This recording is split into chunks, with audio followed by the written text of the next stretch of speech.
gani mabuntag kay karon adlaw nga Domingo and it is the Lord's Day. Iyan ni sa Ginoo. Ug ang atong topic karon nga buntag mahiaom niini. Most confrontational kaayo ang gisulat niini nga. Kung atong isummarize kini nga pagtulunan, it is about riches.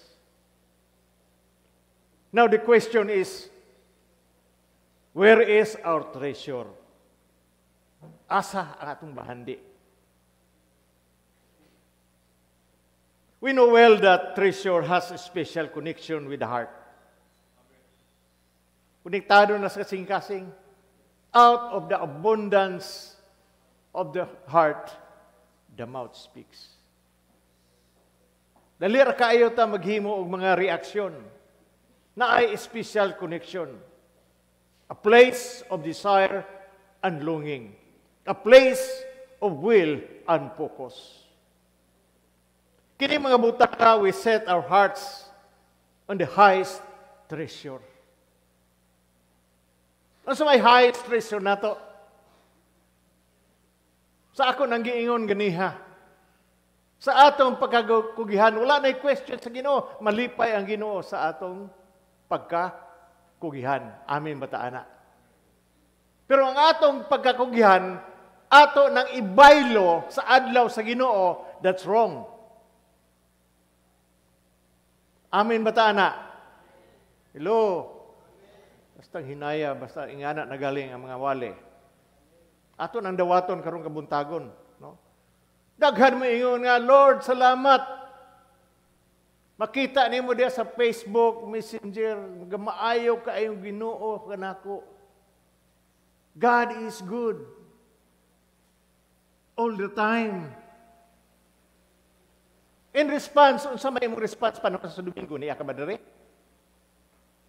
Nara na sa atong baba, wala sa atong pagtrabaho.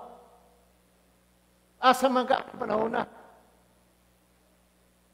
Nag-picnic ka, nag-birthday. Gawas kong, di ka makalakaw. That is understandable sa Ginoo. Pero, this time, niini nga panahon, where is your treasure? The things that we set our hearts is on the highest treasure. Sa ako nang gingon, daghang kay mga tao. Facebook pa, God bless me so much, panalanginan ko si Ginoo. O naghuna-ula sila ng ilang achievement, status in the society. They have what we call prestige. They are successful sa posisyon, sa work, achievement. Kung basahon nato ang Luke chapter 12, verse 15. Og may padayon pagsulti kanilang tanan. Pagbantay kamo og likayan ninyo ang bisan unsang kahakog kay ang tinuod nga kinabuhi sa tao wala diha sa mga butang nga iyang gihuptan bisan unsa niya kadato aray. Gibasa nato gani sa Ecclesiastes. Nakagubot naabay na dala ang namatay? Wala. Kinsa nakapahimulo sa ilang kaptangan? Lain tao.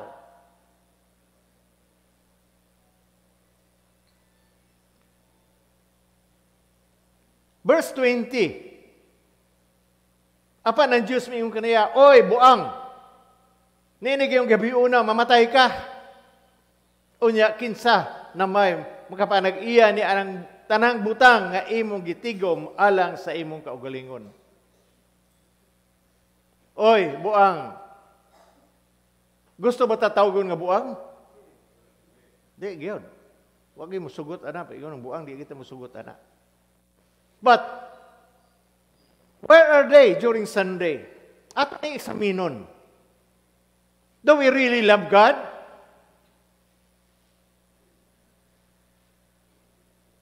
Nahigugma ba ta sa Ginoo above anything else. In Hebrews chapter 10, verse 25, nagingon, dili undangon ang batasan sa panagtigom sama sa gibuhat sa uban. Magdinasigay hinoon kita, labi na kay masayod kamo nga hapit na moabot ang adlaw sa pagbalik sa Ginoo. Magdinasigay. Asa man magdinasigay? Sa paglaag-laag, pagsuroy-suroy during Sunday, dito sa palengke, magdinasigay mo dito. Mag-picnic mo, magdinasigay, manlibak ra mo. But here in the church, na gamay nga lawit, mabantayan nato. Amin bata na. Mabantayan. Dili na to undangon ang pamatasan sa panagtigom sama sa gibuhat sa uban. Magdinasigay hinoon kita, labi na kay nasayod kamo nga hapit na moabot ang adlaw sa pagbalik sa Ginoo.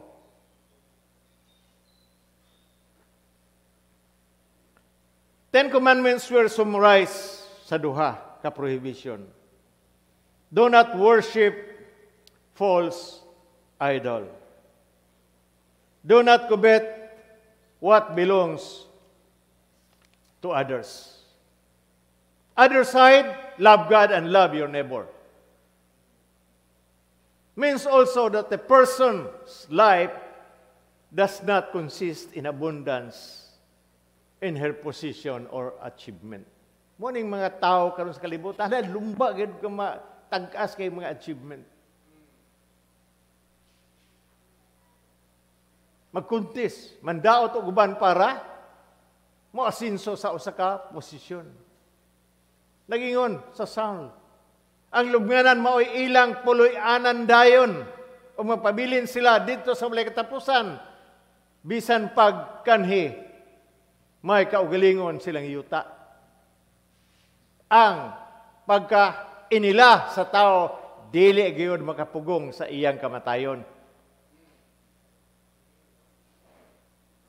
Di makapugong.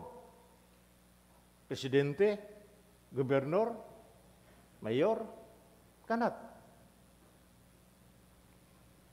Aton tan-awon eksaminon ang mubo nga kinabuhi nga niata. Kay mao kana ka usa ka importante. Means also sa giingon that the person's life does not consist in abundance of her position. In our gospel, why Jesus gitawag kini niya ang dato og lan-unan nga buang? Dato tawgon kag buang. Di manugot mga tao mga dato tawgon nato buang. Ang tawgon man kog buang nga dato man ko. Mas angat pa akong posisyon, mas paangat nga bas daghang pa kog kwarta sa imo ay kog tawag kag buang. Ikaw noon kay way gikaon, may na tawgon kag buang. Remember this.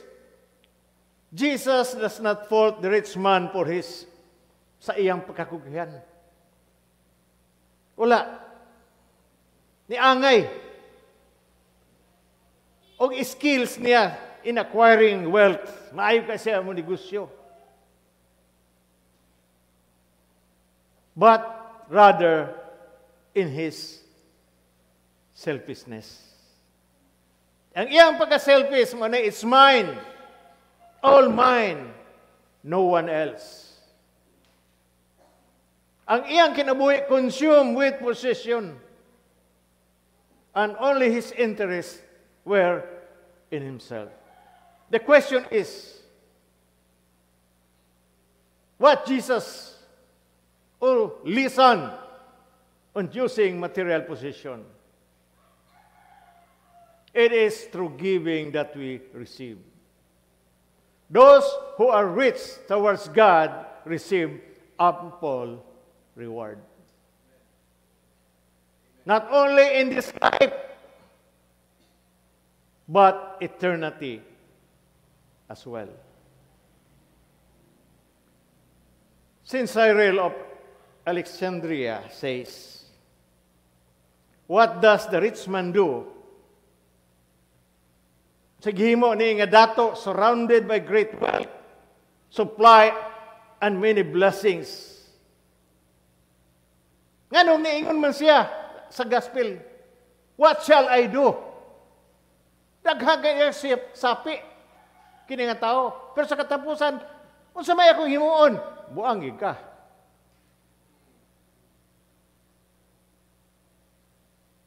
Unsa iyang himuon sa kadaghan og kwarta? Daghang kayang mahimo. Patukod og barn daghang kaayo, pero sa katapusan siya, unsa may akong himuon? Surrounded by wealth and prestige. Inila nga tao, sikat nga tao. But dili ni mao. Sa atubangan sa tao, sikat siya. Pag-ingon niya ka, unsay akong buhaton? What will I do?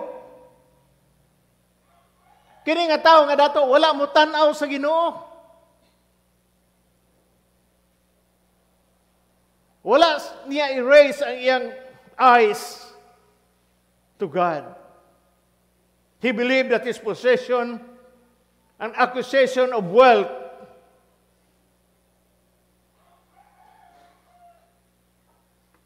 maoy makapa, buhi niya.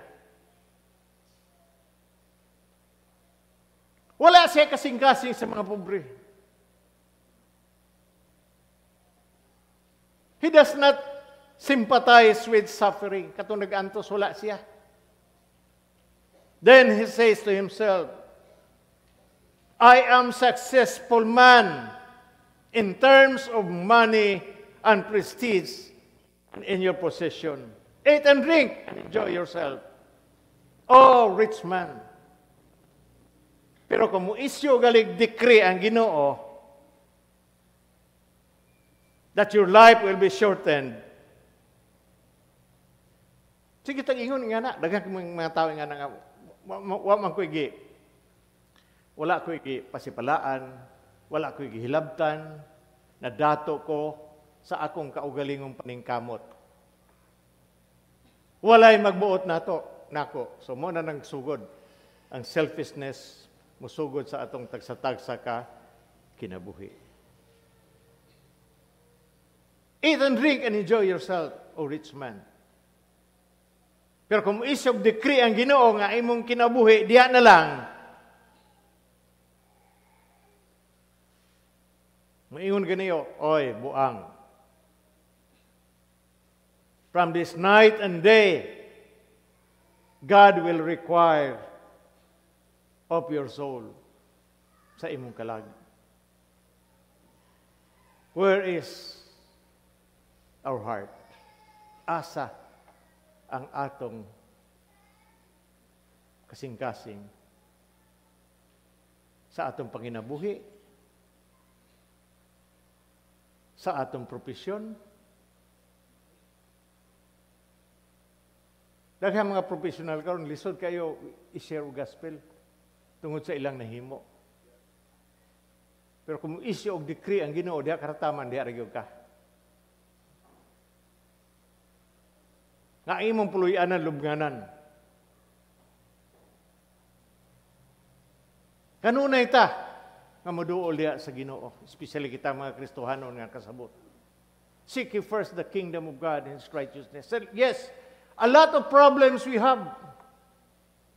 Dili lang kay kamo, ako, kitang tanan rin na atay mga problema, amin bataana.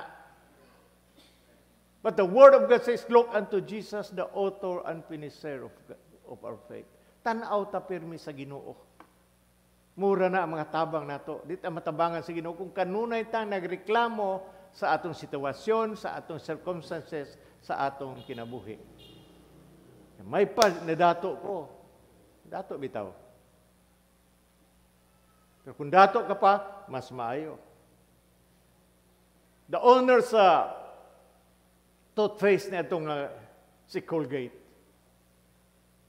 Na nakashare niya sa kamisyonary, kaya gasyahin raman siya. Giingnan siya nga mag-tight ka. Na ikapulo, ihatag yun mo. Nagsugod siya. Faithful kayo siya. Iasinso siya.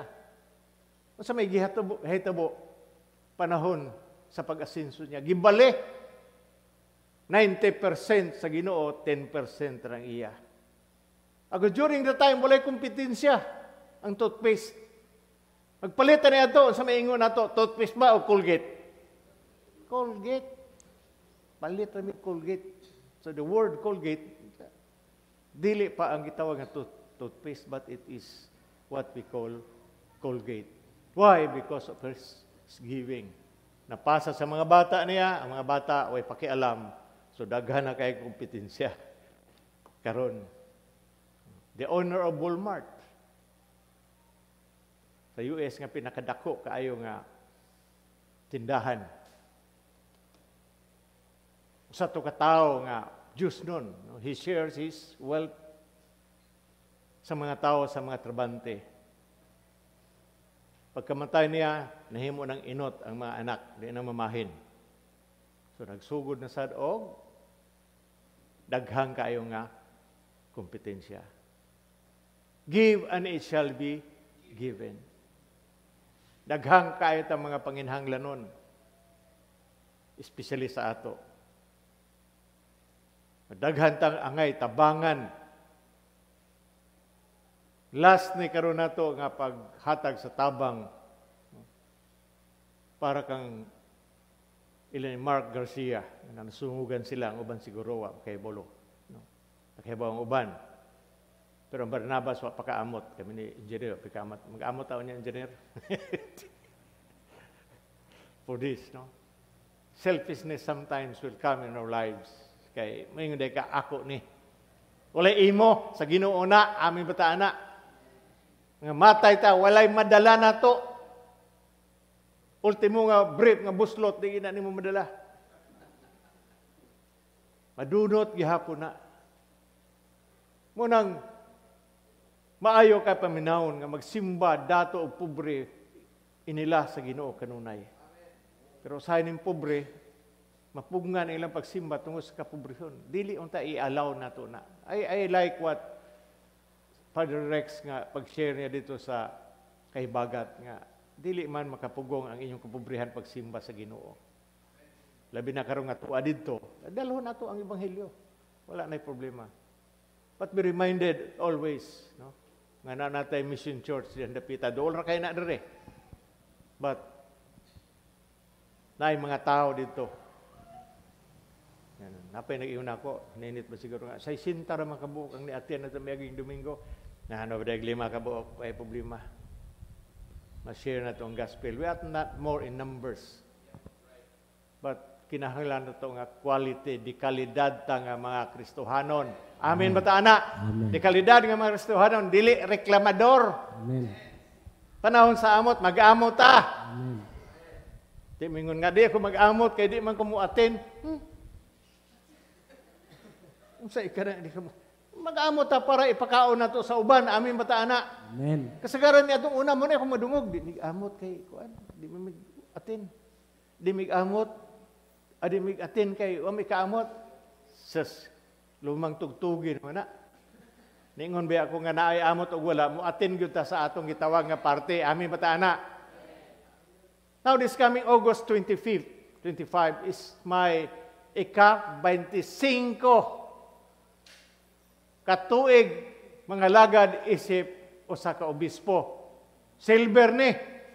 Ambot makad abot bata nang di na siguro. 50 years for that. Pero maghangyo sa Ginoo kung di na nako kaya, di na ako katindog, mo retire nako. Amin ba mo ana? Alang lahungan pa ko ninyo diri mag-preach. Hindi na. Muli tas Ginoo pangayo na to nga kompleto ta. Amin batana. Ako istorya na gamay before I close. Akong barkada si Rumi Climaco. Mutawag lang to dire. Bishop ani dire. Kung sa'yo kayo mo undia, si ani lang kay istorya ta ba? Nga kapoy na yung may kwarta. Kabalaga ng kwarta. Padalag ticket, book sa hotel, say bayad tanan. Kaon, mahilig man to sa Koreano nga pagkaon. Sige na may adtos Koreano nga pagkaon. Once nga nahitabo sa iyang kinabuhi, diabetic siya. Sa hospital siya, anbay sa doktor nga putlo ni NTL.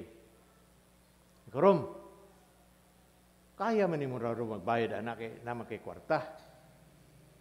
Kag-driver, magswindo kag-driver, total, daghan magsakinan. Sinipaay may mo sakinan. Paputol na lang sa imong tiil. So, unsa man, okay ka? Kasi nga, may manay imong suggestion, Bishop, pero di lang ko gusto nga mo atubang ko sa Ginoo nga pungkol. Wa again magpaputol. After 2 weeks, namatay gud siya. Kinaabot na mas lang sa iyang gangrena, ang iyang pagka-diabetic. Sabi sa giunsa na ko gangyo, Rom, sige na kay gusto ka mo anak ko diha para pag-opera, pagputol na ako. Siya di lang Bishop kay di ko gusto matubang sa Ginoo nga putol akong tiil. Ko may sense yun actually, pero mayang pagtuo. So kita nga ni Andres sulod sa simbahan, our treasure is God. Bisag unsaon natong pangita sa treasure na ay luna ang Ginoo sa atong kasing-kasing. Dili gihapon ta malipay bisag punon po ta og milyon sa atong kinabuhi. Magakuha kag 1 million, mangita na sa kag 2 million. O man 2 million, 3 million na pod. Dili ta maundang ana. Why? Because you are not fulfilled or you are not satisfied. Pero kung naata diha sa Ginoo, we will satisfy. Why? Because we know that God will supply our needs according to His riches in glory in Christ Jesus. Our treasure is in God. Amen? Gihangyan tanan sa pagpanindog, mao kanang ebanghelyo.